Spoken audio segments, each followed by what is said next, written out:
Hey, it's Kim.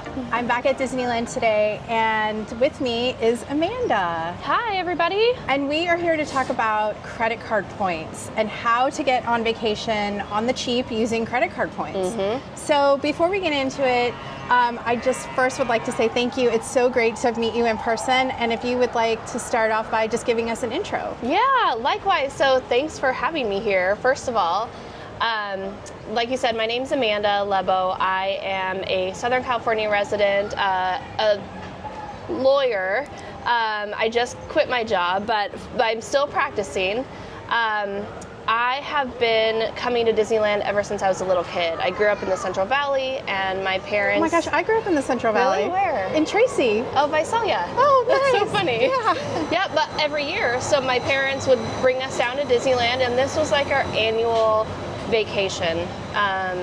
And I just fell in love with it. It was like so fun as a kid, and so now as an adult with my own child, and being a local, it's been obviously no-brainer for me to get a magic key. So I'm here often with him, and I've kind of married my newfound love for travel with Disney, and that's kind of where the credit card points have come in. So it's just, I grew up on Disney, and it makes me happy as an adult, so here I am all the time. It is the happiest place on earth. It really is. So we are here today in one of my favorite break spots. This is like the seating area behind the Edelweiss quick service, and you just saw the monorail go behind. So, you know, we are just here like right in the thick of it.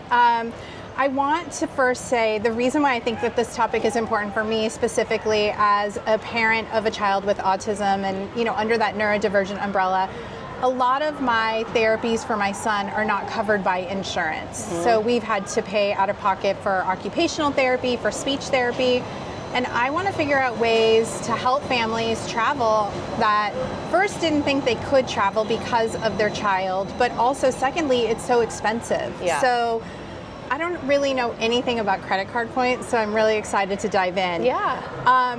First, let me just understand, like, can you give me like an overview of how do points and like miles work?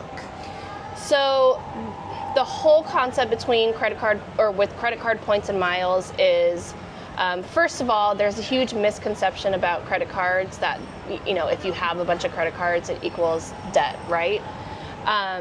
With this points and miles hobby, you're basically using credit cards in place of how you would normally use a debit card. Okay. So like with your debit card and your checking account, instead of going to a grocery store and using your debit card and having the money just come straight from your checking, I use my credit card that earns me max points at a grocery store, and then I will pay that off right away. So you're not accumulating a lot of debt.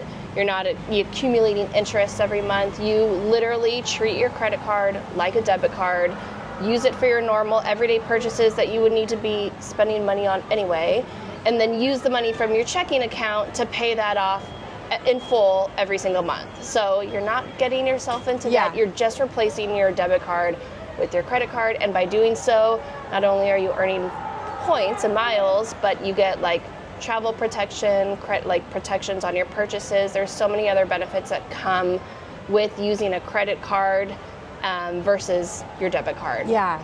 No, that's so good. So I also want to mention, like, we are not giving any financial advice. Like, this is just speaking to moms, talking about like how we can travel on the cheap using points. Right. So, you know, take everything that we're saying like with your experience and also with a grain of salt. So I want to tell you, so I loved how you mentioned, like, you know, about having a lot of credit cards. That's always been a little bit of my fear is, you know, maybe it's me being old school. Like, I have 2 credit cards that I use. I have 1 credit card that I use, well, I'm sorry, let me say, I have 3 credit cards. One I use more for like a balance transfer when I have like really good interest rates. Then I have a Disney Visa, which I want to talk about because I'm not sure that that actually gives me the best. I do not have a Disney Visa. Okay. And I have reasons for that. Okay, I want to talk about that. And then I also have a City Visa Costco. Okay. Which I use, like it gives me 5% cash back. From your perspective, what do you think are the best credit cards to obtain to gain the most points or miles? So specifically for Disney or just generally? Just in general. I mean, let's do one for Disney and one just general travel. So General travel, there is one card that is pretty universally recommended among people who are in this points and mile hobby. It's a Chase card. It's called the Chase Sapphire Preferred. It is a low annual fee card, so it's $95 a year that you have to pay. But with that comes flexible points that you can earn and then transfer out to be used for airfares, hotel. Because it's such a low annual fee and because the points are what I will call flexible, and I can explain the difference between flexible and non-flexible, but they are, that's usually the most easy to use, universally recommended kind of like starter card for beginners. Yeah. And so let me back up. So in the points and miles world, there are two different types of currencies that you can earn. One's flexible points. Those are usually points that you obtain through like a bank card. So Chase, Citi, American Express, Capital One. You earn those points and then you can transfer them out to various airlines like Southwest, United, Hyatt Hotel, Marriott Hotel. So you're earning currency that can be used elsewhere versus if you have like a Delta card. Yeah, I was going to ask, Southwest card. When you earn points on those cards, they're stuck in that program, which is great because there's benefits that come with that too. But you could only use it with that particular airline or hotel. And so a lot of these cards that are in the flexible currencies are usually the ones that are kind of like my go-to because you have such a bigger universe of programs that you can use them in. They're not just stuck in one. Yeah. So let's talk about the Disney Visa, which is also by Chase. So, I got that because I saw the, promotion, like the first $1,000 that you spend, you get a statement credit, and the Mad Hatter has just come over. I love it. But you get, that statement credit. Yeah. And I was thinking like, oh my gosh, I'm going to Disneyland. I'm going to use this. We'll easily spend $1,000. Yeah. You get also a discount on merch, but I also have a magic key, so that's a better discount. Yeah. So, I guess when you're comparing those two Chase cards, you would prefer that Chase Sapphire card over the Disney Visa. So I would prefer a card that earns flexible currencies over the Disney Visa, yes. Okay, all right. And let me tell you why, and I'll give you a specific example. But now I'm distracted by Mad Hatter and Alice. I don't think we're going to be able to get around the Mad Hatter and Alice, but it's so cute, and there's some people around us and they're playing a game. So if you hear something, it's the Mad Hatter and Alice. So let's get back into points. So you were mentioning that your preference is to go with a card that is flexible. Right. And tell me the difference when you're talking about like flexibility, and then also, is there one card that you prefer that's better like as a starter? Like if someone is trying to build credit and also that wants to gain points. Yeah. Like what's your recommendation? Like I mentioned, the Chase Sapphire Preferred is usually the best general starter card for beginners, kind of across the board. Not specifically for Disney, but with the Chase Ultimate Rewards points, like I said, you can transfer them out. Like a sweet spot with Chase is Hyatt hotels. So before you and I started talking, we were talking about some of the off-property hotels here. There's a Hyatt house at Anaheim. The points that I earn with Chase, I typically transfer to Hyatt, and I could stay at a Hyatt for 15,000 points versus, the $300 plus whatever they charge. Yeah. I've seen it go up as high as 900, which is crazy to me. Yeah. But for Disney specifically, the one card that I always go back to, and it's my most recommended card, is going to be the Capital One Venture or Venture X. Okay. And here's why. So with the Disney Visa that you just mentioned, do you remember how much the statement credit was when you opened the card? I think it was $300. Okay. So that's great. You spend $1,000 on your normal everyday expenses, and then when you meet that minimum spend, you get $300. I got my $300 statement credit. That's amazing. Yeah. So with the Capital One Venture X, the regular welcome bonus is usually if you spend $4,000 in 3 months, you're going to get 75,000 Capital One miles. So wow.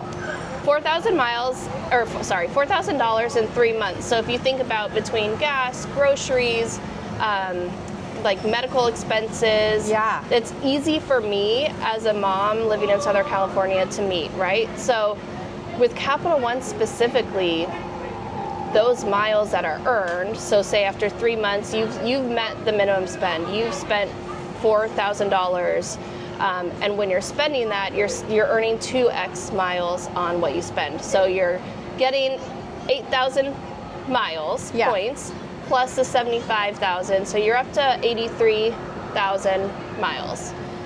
With Capital One, they have this feature called the Travel Eraser, and you could use those miles to apply to any travel purchase, which is very broadly defined. So hotels, flights, Disney tickets, if you purchase them through a travel agent like Getaway Today or Undercover Tourist. And those miles that you earn are going to offset the cost of those tickets at 1 cent per mile.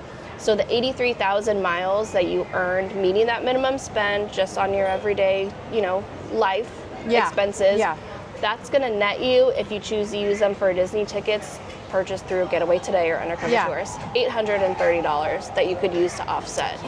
So that is, the $300 is great that you got, but with those flexible points earned through Capital One, you're going to get $830 to use. And then that's a card that I really consistently use because it's kind of a no-brainer. You get minimum 2x on everything.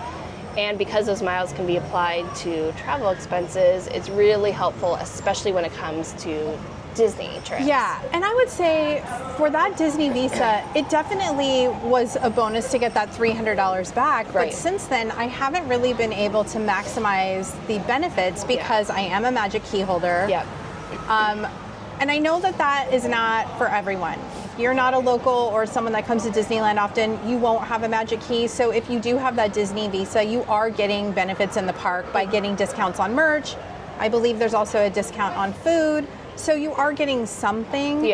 But if you're not a regular Disney visitor, it may not be the best bang for the buck. In the long term. Exactly. And I also want to say, I am seeing promotions now for Disney Visa, 25 to 30% off at Disney resorts. And that's usually depending on certain times of year. Like right now, I think at Disneyland, they're prepping for the 70th anniversary. So there's a lot of promos. So I would say, do you believe in short-term and long-term cards? Do you open cards, It's going to be very controversial. Yes. So I'm always going after a welcome bonus because the points that you get in such a short period of time can go so much farther than just, I used to just have one card and I would put all of my spend on that and, I would maybe get a flight every year or so out of it. But by kind of chasing these welcome bonuses and, I open the card, I keep them open for a year, and then once I met the welcome bonus, I open a new one. It just really expedites the amount of points that I earn. That's not to say I know it's not for everyone. And my husband even thinks that I'm a little over the top, and I admit that I probably am. There are definitely ways to still maximize points and not go crazy opening a bunch of cards. Every card is going to have their own bonus category, so some cards earn 4x at grocery stores. So when I'm not working on a minimum spend, I know that I'm going to use my Amex Gold at a grocery store where I might throw a $25 Disney gift card in my purchase that I can use for later. And then I'm going to be accumulating more points than I would if I just used the Chase or Capital One. How do you keep track of it all? That's my fear. I'm going to open all these cards. I'm going to be like, how do I spend money on this or this? So I've done this for so long. It kind of comes natural to me. There are sticker systems. So people will, use colored stickers and put them on cards so they know which card to use for which category of spend. There's an app that's really helpful called Travel Freely. It reminds me when there's a minimum spend due, when my annual fee's coming up. So, it'll say, hey, there's something on me. Spider. Perfect. So that the app will remind me when like annual fees are coming up. Yeah. Because at the time an annual fee hits, maybe I don't want to keep the card open. Maybe I want to downgrade or close it altogether. So that's really helpful in keeping me organized as well. There are definitely systems, and the more you kind of look into the hobby, the more it kind of comes as like a second nature. Yeah. To you. But yes, in the meantime, it can be. I know people that use spreadsheets. Yeah. But there are definitely tools out there that help keep you organized that are helpful. Okay, that's good to know. Yeah. Amanda, one of the things that we touched on early on is like this kind of old school mentality of having too many credit cards. Like Yeah. it's a fear of mine. Like I just got a new car and my credit was ran, and then I always feel like I watch my credit. I have an Experian credit app to monitor, especially with things that are going on now and so many like data breaches. It's really important to me. But it also gives me like a sense of anxiety of like, oh my gosh, I have 3 credit cards and I know the balance on each one. And tell me what your thought is around like, or this kind of misconception about having too many credit cards. Yeah.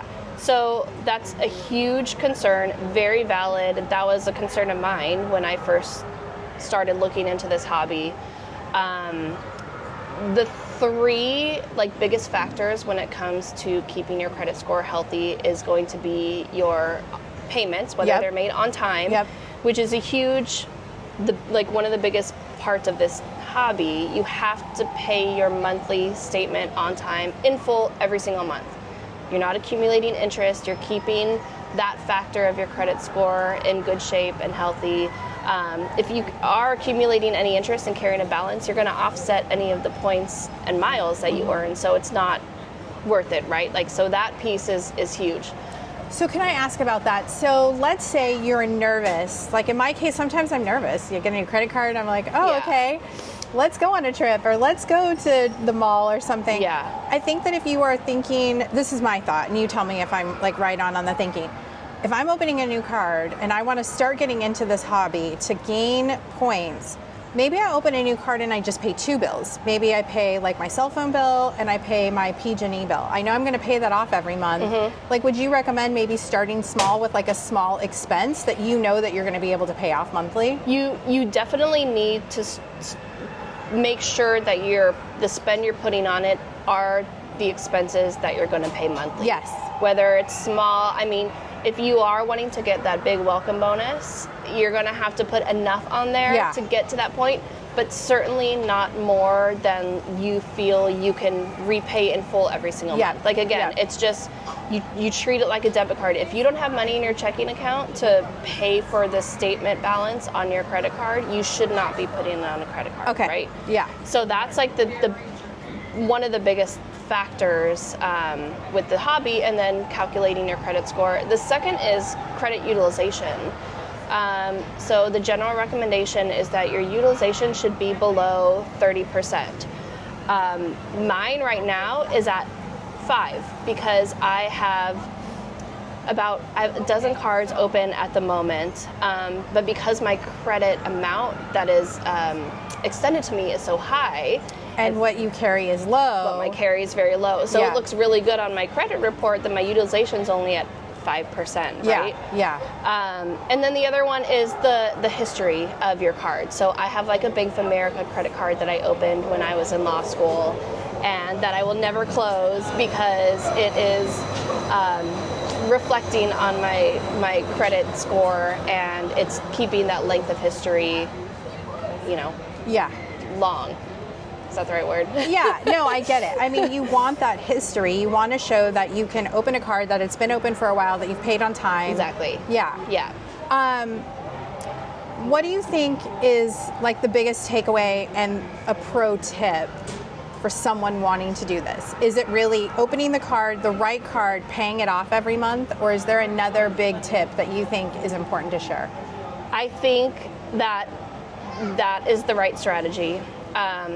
I think before you kind of just jump in, evaluating what your goals are, what's important to you.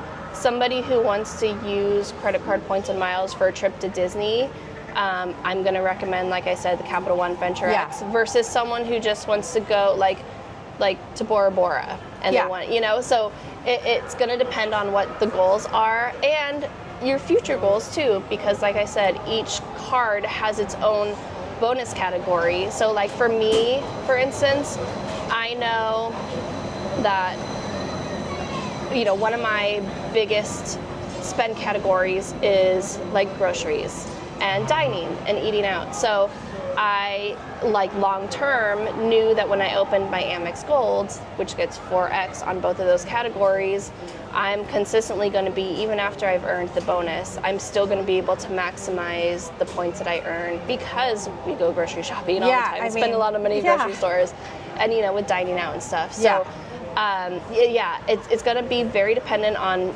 the person's goals and what they're looking to use points and miles for. But yes, that is the general strategy. And one big mistake that needs to be avoided in this? I think, and this is maybe a little bit more intermediate. Okay. I think not looking into all of the different options that are available to use those points. So like Capital One, like I talked about earlier, has the travel eraser, right? Yeah. Where you can use the miles to offset the points. You can book a hotel in the portal and get 5-10x points, or you can transfer them out to transfer partner. So like there are multiple ways to use the points. And I think not looking at all of them is probably the biggest mistake, because you could find a lot more valuable deals sometimes through transferring points. You could find more valuable deals through going through the portal. Like, it's just knowing what those options are and being able to evaluate them to figure out what's best for you and how to best maximize the points and miles that you've earned. Okay, yeah. Well, this is so great, and I want to talk to you more. Like, we're going to have to do this again where we talk about medical expenses, because as I mentioned at the start, like, you know, all the therapies that are not covered by insurance that families like mine have to pay, like, it's something that we should be earning some sort of like bonuses on. Absolutely. You know, we're helping our kids. It's so expensive. Like, let's get some additional gain. Absolutely. And it's when you have those big expenses that I would say is the best time to look into opening a card that works for you. Because if you're going to pay $4,000 out of pocket for a procedure or something, you know, it'd be nice to get $830 worth that you can use on a Disney ticket. You know? Yeah, definitely. I mean, for my son's outpatient occupational therapy, I think throughout the time that he was in occupational therapy, it was about $6,500. Yeah. I mean, and it was great. There were so many benefits, obviously, for him, but it would have also been nice to get like a credit back that we could have maybe taken a vacation or, you know, taken a flight somewhere. So absolutely. Amanda, thank you so much. Where can people find you and follow along? Yeah, so for now I'm on Instagram and TikTok. I'm hoping to start a blog sometime soon. But Instagram and TikTok, I'm at magic_and_miles, so magic and miles. Yeah. You can find me and follow me there. I'm more active on Instagram, but there is a TikTok account out there that I have less active on. And I'll make sure I copy everything and add it in the show notes. So Amanda, again, thank you so much. Thank you. Really great information, and excited to follow along on more Magic and Miles. Cool. Yeah. Thank you. Bye from Disneyland. Bye.